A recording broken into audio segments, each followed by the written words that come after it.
Namaste. So today's video comes from the gateway to our teepee. So this is a little teepee yoni here. So yoni, one of the translations is womb. And I'd just like to introduce some of the books that are on Uma's reading list. So very interesting, The Wild Genie. So the healing power of menstruation. So this is a little bit more information about how women can empower themselves by paying attention to their bodies and their cycles, and the power of that knowledge is something which really accesses so many of the issues women are facing, especially fertility. So one of the key points in regards to fertility is that if we're in touch with our natural cycle, if we're in touch with our menstrual cycle, then obviously this is our first starting point with conceiving, with conception. Very important. And here's one of the other books on Uma's reading list, and you don't need any explanation.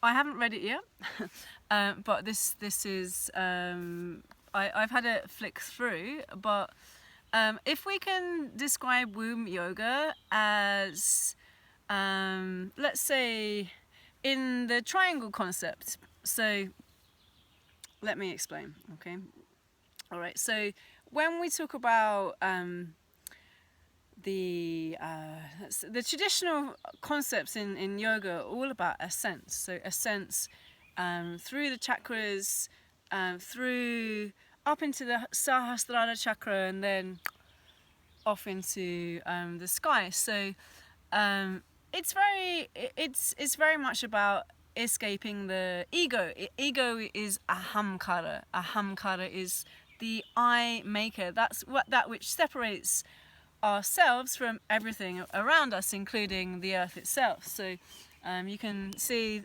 for a change, I'm actually seated on the earth today. Makes a change from Dubai.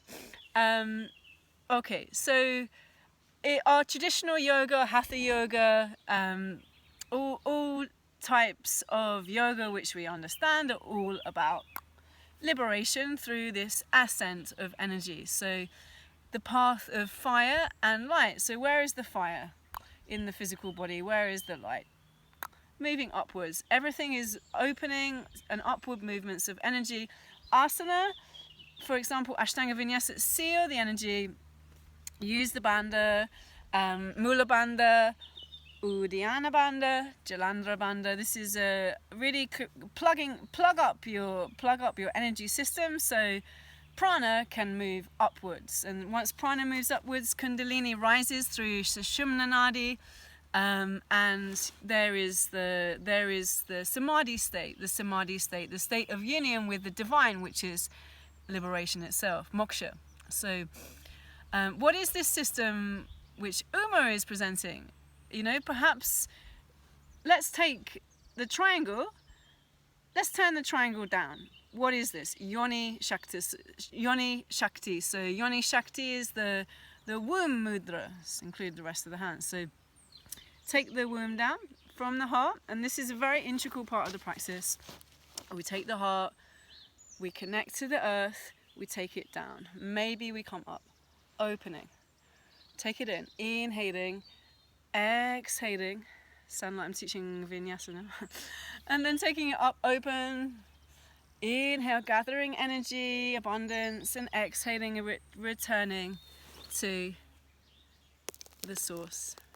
So, you know, maybe instead of thinking about, for women, instead of thinking about yoga as the path of fire and light, we can also think about yoga as the path of earth and water. So essentially, as women, we are we are in a state of connection with the earth. So what is the daily currency of being a woman?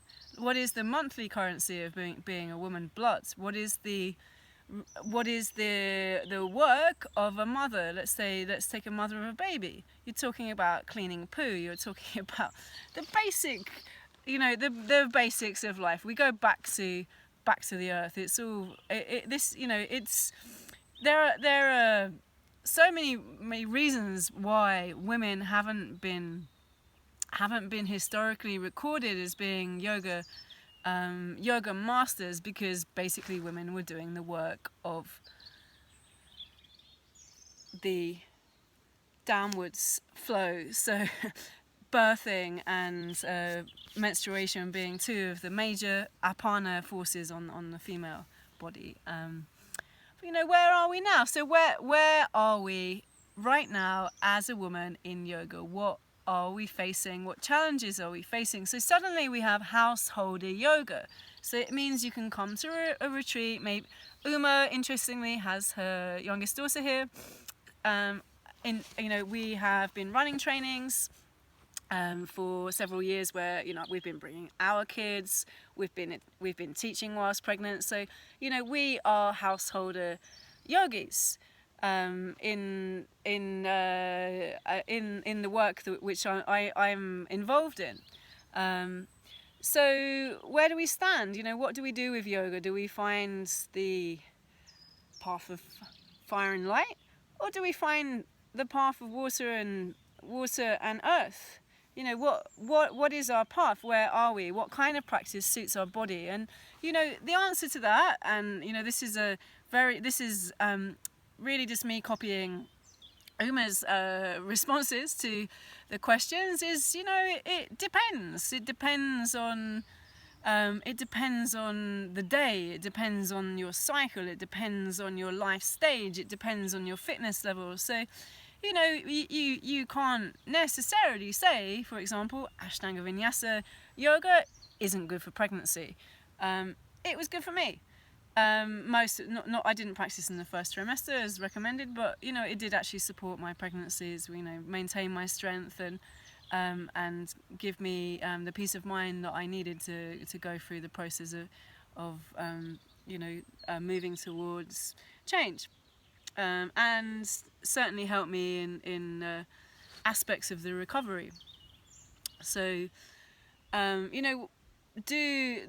of the questions for me, some of the questions that are coming up at the moment, and maybe you have answers, are I'm learning a very soft technique, a very grounding technique, a very connected with the elements technique, and I'll show you some of the movements and the sequences in other sessions. But what do we do if we come from a background of yang yoga, and are we just fitting into the patriarchy, and are we just fitting into this male model, and just maybe modifying in a very minimal way by not practicing when we're menstruating, or not doing inversions when we're menstruating? But is that enough? Do we need to chuck that away and do something else entirely? And my thoughts at the moment are no. This is not. I don't think I'm going to leave this beautiful place and suddenly never turn up on Ashtanga Vinyasa ever again. But just having the awareness and having the consciousness of how you interact with yoga from the point of view of coming from a female body is intrinsically it's different to being a man. And I think there is a lot of progress to be made in that area. Interesting conversation I had with a lady called Livia here is about Gita Iyengar's book. I bought this book recently and had a quick flick through. Never any time to read with the kids, but I had a quick flick through, and my first feeling was nothing particularly interesting or new or revelatory in this book. It's pretty much the male paradigm with a couple of bits added. It was the tradition, and with a slight slant on it. And is that enough? Is it enough just to take the Krishnamacharya lineage and maybe the Shivananda lineage and just practice as it's been handed to us? And it isn't a tailored technique for women. It hasn't been designed for women.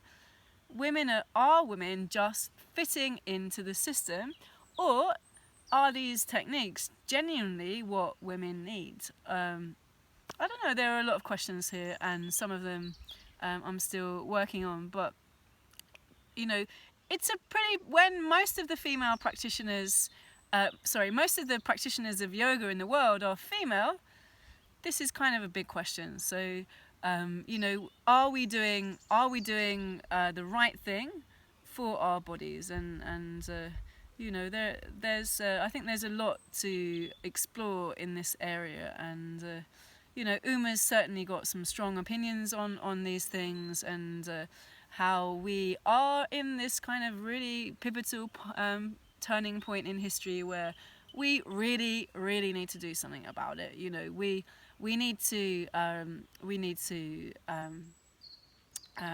you know, rise. But how do we rise? Maybe we rise the other way. Maybe it's not this way. So namaste, and thank you for entering my little cave here. You can see this is where we're sleeping in Gravito. So yeah, so just a little view of the woods. And I think I'm late for my class. So take care. Namaste.